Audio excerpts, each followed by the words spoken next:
네. 저 인터뷰 응해주셔서 대단히 감사합니다. 네, 제가 오히려 영광입니다. 네, 네.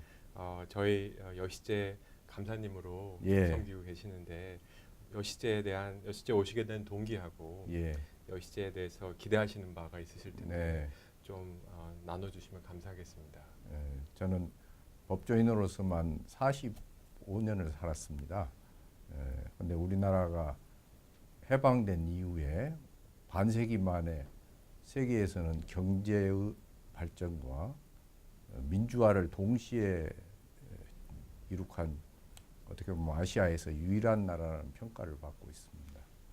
그런데 이제 저희가 이 단계에서 어떻게 다른 나라와 협력하고 국제사회에서 어떻게 자리매김하느냐가 앞으로 우리나라 21세기 나아가서 우리 후손들에게 거의 제일 중요한 문제라는 평소에 생각을 가지고 있었습니다.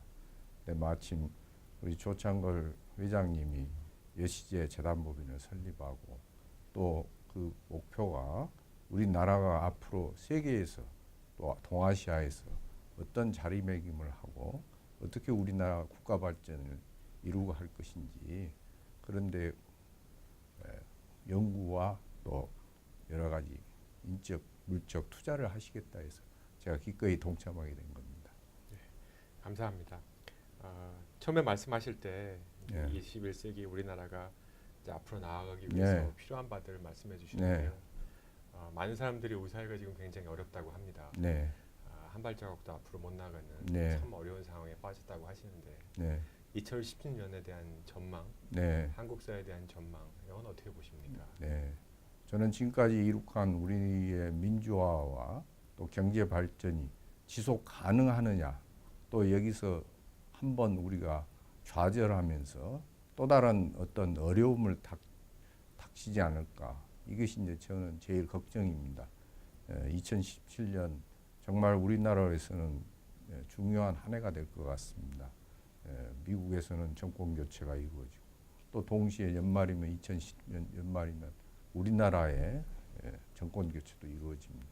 또 동북아시아에서는 지금 남북 관계의 경색이나 또 세계가 여러 가지 아시다시피 브렉시트로 이러한 자유무역주의의 후퇴, 또 세계가 각 나라마다 자기 나라가 살겠다고 이렇게 보호무역주의로 하고 또 군사적인 긴장은 우리가 중동이나 동북아시아나 또 다른 나라에서도 볼 수 있습니다. 세계가 결국 갈림길에 있는 것 같습니다. 협력하느냐 그렇지 않으면 각자 독자 생존을 위해서 갈등과 또 분쟁을 이어갈 것이냐. 여기서 우리는 동북아시아에서 사실은 제일 어떻게 보면 약한 나라이면서도 또 어떻게 보면 우리가 거기서 어떤 역할을 하느냐에 따라서 동북아 질서뿐만 아니라 세계에서 어떤 역할을 할 수 있는 거 아닌가 하는 게 이제 제 고민입니다. 그렇기 때문에 2017년은 저희들로 해서는 지금까지 이룩한 성과에 바탕을 두고 어떻게 우리나라를 자리매김할 거냐 정말 중요한 한 해가 될 것이라고 저는 생각합니다. 네, 감사합니다. 2017년 경제가 많이 어려울 거라고 네. 말씀하시는데 경제뿐만 아니라 우리 사회가 이렇게 혼란스럽고 네, 이렇게 길을 못 찾는 이유는 어떻게 보면 평소에 말씀하셨던 대로 우리 사회 가치관, 예, 예. 보편적 가치의 부재다라는 말씀을 해주신 적이 있으신데요. 네, 어떻게 하면 그런 것들을 만들어 나갈 수 있을까요? 네. 저는 평소 생각이 경제 따로 법 따로 또 그리고 사회 따로 법 따로 또 문화 따로 법 따로 이렇게 이루어질 수는 없다고 봅니다. 경제, 사회, 문화 각 부분이 정치도 포함해서 발전하기 위해서는 결국 법이 뒷받침돼야 된다고 생각합니다. 저는 우리 사회가 제일 안타까운 점은 외국에서는 민주화와 경제 발전을 동시에 이룩한 나라라는 평을 받지만 우리가 우리 스스로를 냉정히 평가해 봤을 때는 특히 법치의 수준 또 뭐 동시에 법치 수준은 또 부패 수준과도 같이 갑니다. 이 법치주의가 정말 우리 사회에 자리매김을 하고 있느냐. 어느 경제학자는 그런 책을 썼더만요. 결국 우리나라가 한 단계 도약하기 위해서는 법치주의 확립 없이는 우리 사회는 결코 여기서 선진국으로 진입할 수 없다는 책을 보고 제가 평소에 생각해 왔던 것과 너무나 같은 생각이기 때문에 저는 거기에 적극 동감을 했습니다. 그래서 저는 앞으로 우리 사회가 지향해야 될 바는 물론 투자도 중요하고 또 교육도 중요합니다. 그렇지만 우리가 평소 생각하지 못했던 법치주의에 대한 투자, 또 국민에 대한 뭐랄까요, 공감대 형성, 이런 것이 중요하지 않을까 하는 것이 제 소신입니다. 법치주의를 굉장히 강조해 주셨는데요, 네. 변호사님. 우리 사회에서 지켜지고 있지 않은 법치주의의 예들을 좀 네. 나눠줄 수 있겠습니까? 저희 나라는 한편에서는 법에 대한 물신주의가 있습니다. 결국 법이 잘 만들어지면 모든 문제가 해결될 것이다. 지금 우리 정치계나 또 사회계에서 거론되고 있는 헌법 개정 문제만 하더라도 우리 사회가 재헌헌법을 제정한 이래 해방된 다음 70년 동안 9번이나 헌법 개정을 했습니다. 그러면 또다시 헌법을 개정하자고 합니다. 그런 것과 같이 우리는 법만 개정하면 모든 것이 될 것이다. 이렇게 이제 또 우리 국민들은 믿고 있습니다. 그런데 또 다른 한편에서는 법을 만들어서 지키기보다는 무엇인가 잘못되면 법을 개정하자는 또 한편에서는 법에 대한 불신이 또 팽배해 있습니다. 어떻게 보면 사회 현상에서 저도 이해하기 어려운 어떻게 보면 모순되는 주장이 극에서 극으로 극에서 극으로 치닫습니다. 그래서 우리가 법을 개정하고 법을 고치는 것도 좋지만 있는 법을 어떻게 해석하고 우리 국민들이 법을 준수하면서 거기서 실질적으로 이루어지는 법에 대한 신뢰, 또 국민들의 다른 사람도 그 법을 지키리라는 또 믿음 안에서 우리가 불확실성이 제거되고 이런 것이 바로 경제 발전의 토대가 되고 사회가 선진 사회로 가는 밑거름이 된다는 것이 제 생각입니다. 굉장히 중요한 말씀을 하신 것 네. 같은데요. 저희가 법치주의에 대한 양극적인 네. 관심과 태도를 가지고 네. 있다. 근데 결국은 이제 어떤 문제를 보면 왜 문제가 이렇게 생겼을까 하는 네. 게 하나고, 두 번째는 어떻게 하면 이렇게 문제를 풀어갈 수 있을까. 예. 결국 이 두 가지인 것 같은데요. 네. 왜 우리 대한민국은 해방 이후에 이런 네. 법에 대한 태도를 갖게 되었을까요? 저는 우리의 현대적인 법치주의가 우리에게 주어진 것은 저로에서는 조선 말, 이시조선 말, 그리고 일정시대라고 생각합니다. 조선 말에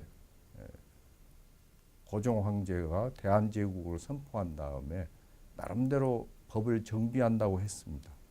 그러고 나서 바로 한일 합방이 일어났습니다.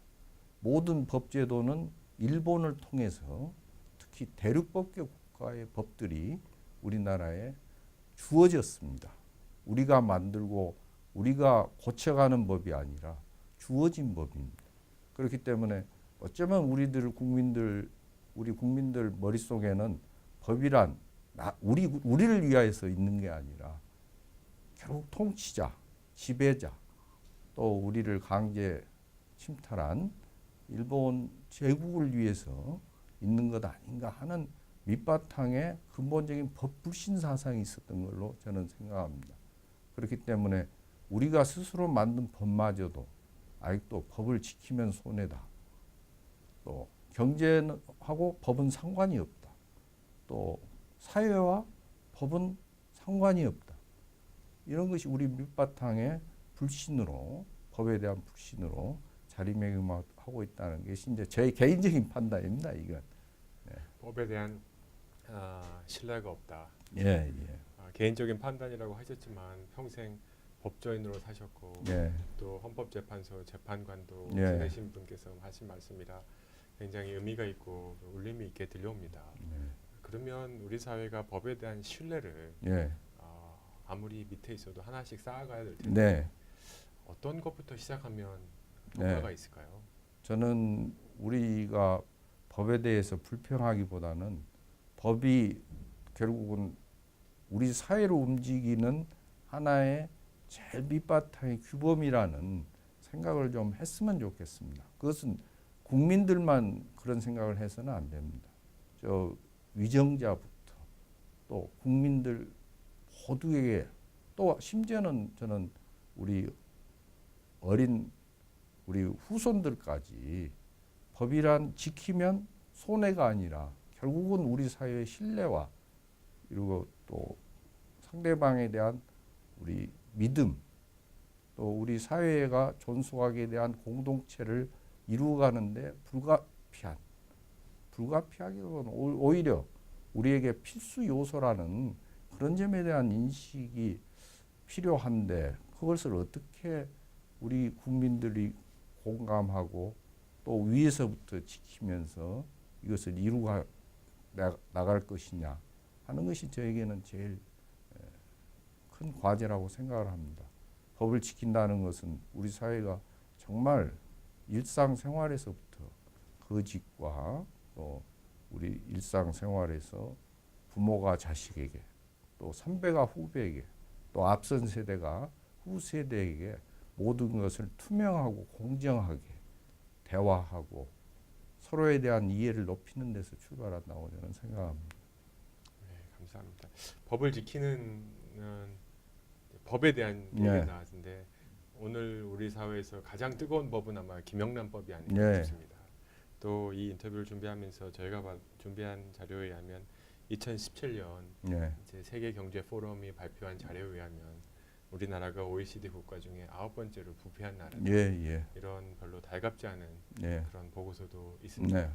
네, 김영란법을 어떻게 생각하십니까? 네. 저는 우리 사회가 우리의 인정이 중요하고 인간관계가 끈끈해야 되고 또 서로가 서로를 돕고 친구를 위하여서는 거짓말을 해도 되고 또 우리가 이웃을 위해서는 또 남을 어떻게 보면 속이면서까지도 보호해야 된다는 이런 인정주의가 팽배한 사회입니다. 그렇지만 세계적인 를 밖을 나가보면 결코 그렇게 해서는 세계적인 기준에서는 저희들은 멀리 떨어져 있습니다. 그리고 우리가 사회가 공정하고 투명하게 움직이기보다는 아까 말씀드린 것 같이 우리 사회가 인정에 끌려다니다 보면은 결국은 우리 사회는 법에 의해서 어떤 규범에 의해서 움직이는 게 아니라 사람에 의해서 움직인다는 결과에 이르게 됩니다. OECD 국가 중에서 우리나라가 부패 있고 우리나라가 또 법치 수준에서는 OECD 국가에서 한참 미칩니다. 우리 사회가 지금 이렇게 김영란법이 실시되면 경제에 충격을 주고 그렇지 않아도 경제가 침체되어 있는데 우리가 다시 또 침체의 구렁으로 빠지지 않을까 하는 걱정들을 많이 하고 있는 것은 저도 잘 알고 있습니다. 그렇지만 우리가 금융실명제가 실시되지 않았더라면 오늘날 우리 사회가 이 정도 금융 부분에 관한 투명성을 확보할 수 있었을까? 우리가 가까운 일본과 비교해 보더라도 금융실명제, 부동산 실명제 이런 투명과 공정한 절차로 가지 않고는 우리 사회가 한 단계 도약할 수 없다는 게 제 평소 소신입니다. 김영란법에 의해서 비록 우리 사회에서 일정한 부분에 충격이 오겠지만 우리의 경제력이 더 커지고 우리 사회가 더욱 어떤 성장한 다음에 김영란법인가는 언젠가는 한번 우리 사회가 겪어야 될 하나의 저는 시련이고 어떻게 보면 일부 사람들에게는 아픔이지만 이것 없이는 우리는 결코 성장할 수가 없습니다. OECD 국가에서 우리나라 부패지수 말씀하셨는데요. 우리나라 부패지수와 법치 수준은 정말 OECD 국가에서 하위권에 있습니다. 우리가 법치주의를 확립하지 않고는 결코 경제발전 내지 선진국으로 도약이라는 건 이루고 할 수 없다는 게 제 평소의 생각입니다. 어떤 경제학자는 그런 통계까지 냈더만요. 우리나라 법치 수준이 OECD 평균, 법치와 부패는 같이 갑니다. OECD 평균까지만 간다면 좀 과장이고 저도 믿기 어려운 통계입니다만은 우리나라 국민 소득이 경제 수준 내지 국민 소득이 15 내지 40%까지 다른 투자나 다른 교육이나 다른 지대나 이런 경제 성장의 요소를 같이 놓고 본다 하더라도 그런 경제 성장률을 달성할 수 있다는 통계까지 어떤 분들은 제시한 것을 제가 읽기도 했습니다. 네.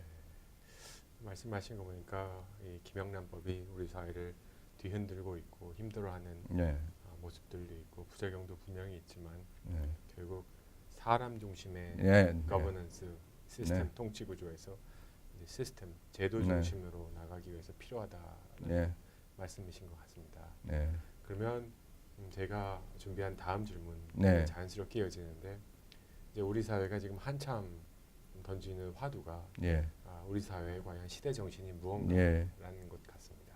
네, 네, 정치권에서도 그렇고 네, 사회에서도 그렇고 네, 각 부분에서 우리 사회 시대 정신에 대해서 지금 논의하고 네, 담론이 뜨겁습니다. 네, 이공현 판사님께서 보시는 변호사님께서 보시는 네. 우리의 시대 정신은 뭐라고 생각하십니까? 네, 저는 제가 평소 주위 사람들에게 우리나라는 민주공화국이다라는 것을 많이 강조합니다.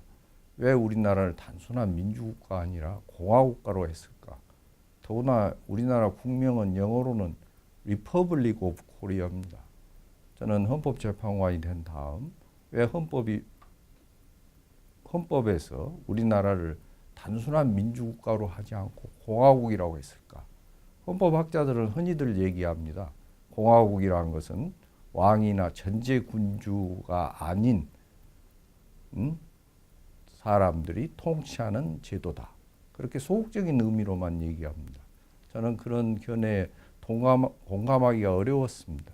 왜 그러냐면 우리 헌법 제정권자들이 그건 바로 국민입니다. 민주국가 외에 공화국이라는 것을 냈습니다. 공화국이라는 것을 보면 물론 그리스 로마 시대부터 공화정에 관한 논란은 많이 있어 왔습니다.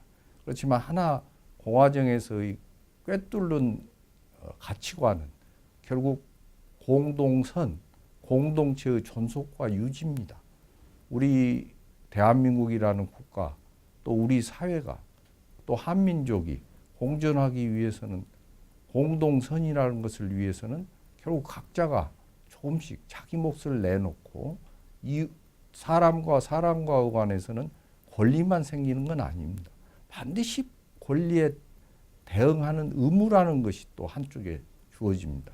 우리가 권리만 주장하고 우리가 민주국가에서 아무리 우리에게 국민의 자유와 권리가 보장된다고 해서 그 반대 측면에 있는 의무와 사회에 대한 책임이 면제되는 것은 아닙니다. 결국 공화정이라는 것은 우리 공동체를 발전시키기 위해서 각자가 다른 사람과의 관계에서 지켜야 될 선, 저는 그것을 규정하는 것이 바로 공화주의의 제일 밑바탕에 있는 흐름이라고 생각합니다. 그렇기 때문에 우리가 사회생활을 하고 우리가 경제생활을 하고 우리가 문화생활을 할 때 우리의 공동체가 무엇을 지향해야 될 건지, 그것은 결국 공동체가 지향한다는 것은 각자가 도생하고 각자가 다른 사람과 투쟁해서 이루어지는 것이 아닙니다. 거기에는 공동체를 유지하기 위해서 자기가 지켜야 될 책임과 의무가 반드시 수반된다는 것이 공화정에서의 기본적인 이론적 근거입니다. 굉장히 재미있는 네. 중요한 말씀을 해주신 것 같습니다. 대한민국이 민주공화국이다. 네. 네, Republic of Korea. 네. 이탈리아는 그냥 이탈리아. 네. 우리는 평소에 많이 생각해보지 못했던 네. 공화정에 대한 말씀하시고 또 공화정이 흐르는 그 공공선이라는 네. 말씀을 해주셨습니다.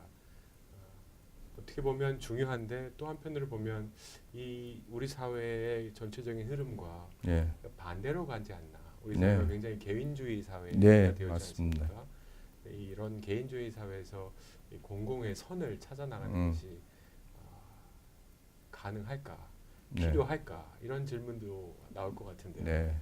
어떻게 생각하십니까? 네. 우리 헌법을 보면 우리 국민의 의무로 납세 의무, 병역 의무가 있습니다. 그것은 결국 우리가 이 국가를 유지하기 위해서 대한민국이 처한 입장에서 국민은 병역의 의무를 해야 되고 국민은 납세의 의무를 진다는 점이 헌법에 나와 있습니다. 저는 우리 헌법이 세계 각국의 헌법과 비교해 볼 때 정말 우리 헌법 제정권자인 국민들이 어떻게 이렇게 아름답게 잘 만들었을까 하고 간혹 감탄하기도 합니다. 결국은 우리가 해야 될 의무와 책임은 헌법 조항에 이미 우리 국민들이 정해놨습니다. 저는 헌법과 법률에 따른 우리 국민들이 의무와 책임을 다할 때, 가령 우리가 민법 조항을 보고 형법 조항을 보더라도 거기에 권리와 의무가 당연히 나옵니다. 또 형법 조항을 보면 이것을 하면 제재를 받는다는 형벌 규정이 제정되어 있습니다. 그럼 그것을 지키겠다는 생각, 법을 지키면 손해가 되고 법을 지키면은 결국 우리 집에 덕볼 게 하나도 없다는 이것이 바로 우리들 공동체를 와해시키고 자기 주장이 옳고 자기 권리만을 주장하고 자기 자유만을 강조하는 우리 사회의 하나의 강력한 반론, 뭐 지금 저한테 좀 이례적이라고 말씀하신 것에 대해서도 어느 정도 저도 공감합니다만은 우리 헌법과 법률 조항을 보면 우리가 지켜야 될 의무, 책임이 다 열거되어 있다는 게 제 평소 소신입니다. 네, 감사합니다. 시간이 돼서 이제 곧 마무리해야 될 것 같은데요. 변호사님 좋은 말씀 많이 해주셨습니다. 2017년에 대한 전망도 네. 말씀해 주셨고 우리 시대 정신 제가 정리하는 바로는 경제적인 성장도 중요하지만 네. 공동체적 정신을 예. 회복하는 것이 참 중요하고 이것이 헌법의 정신이기도 하고 우리 사회가 살아갈 길이기도 하다. 예. 한 가지 2017년 이런 거를 실현하기 위해서 좀 구체적인 네. 뭐 제안을 하나 해주실 수 있으시겠습니까? 우리 사회를 향해서 우리 사회를 향해서 지도층과 네. 젊은이들과 모두를 향해서 저는 이제 각 가정에서부터 네. 부모는 자식에게 공정하고 투명하게 가정 일을 또 부모와 자식의 간의 관계에서는 우리나라에서는 특히 교육의 문제 또 부모와 자식 간의 관계에서는 또 어떻게 보면 재정적인 지원 모든 것이 저는 부모와 자식 간에도 대화가 이루어지고 그것이 투명하게 이루어지면 우리 사회의 이 가정 내 우선 최소한의 갈등은 제거되리라는 것이 제 평소 소식입니다. 그것을 이제 우리가 확대해 보면 어떤 자기가 처하고 있는 조직 사회, 이렇다면 그것은 자기가 속하고 있는 어떤 모임이 될 수도 있고 직장이 될 수도 있고 그렇습니다. 모든 모임에서 저는 우리가 그 모임의 규범과 모임의 준칙을 하나하나 지켜가는 것이 제일 중요하다고 생각합니다. 그래서 출발은 가정이라고 저는 굳게 믿습니다. 가정에서 부모와 자식 간의 대화가 우리나라는 아빠가 자식에게 대화하는 시간이 일주일에 1시간도 되지 않는다는 통계를 보고 저는 깜짝 놀랐습니다. 부모와 자식 간의 관계가 자식을 잘 먹이고 잘 입히고 공부시키는 것이 전부가 아니라 부모와 자식 간의 관계가 한 사회를 이루고 거기도 한 가정이 사회의 제일 기초단인데 거기서부터 서로 대화가 이루어지고 서로가 서로 처한 상황에 대한 이해를 하지 않고는 가정이 설 수 없고 그리고 또 대화와 서로 이해가 이루어지지 않는 한 그 회사나 또 어떤 모임이나 모든 공동체가 저는 설 수 없다는 게 제 평소 생각입니다. 그렇기 때문에 우리에게 사회가 제가 이렇게 된다 해서 제가 도덕 재무장 운동을 제창하는 건 아닙니다. 그렇지만 정직과 거짓이 없는 것과 김영란법도 그런 의미에서는 저는 정말 우리 사회가 지향해야 될 가치를 정말 천명하는 것이라고 생각합니다. 공짜는 없다.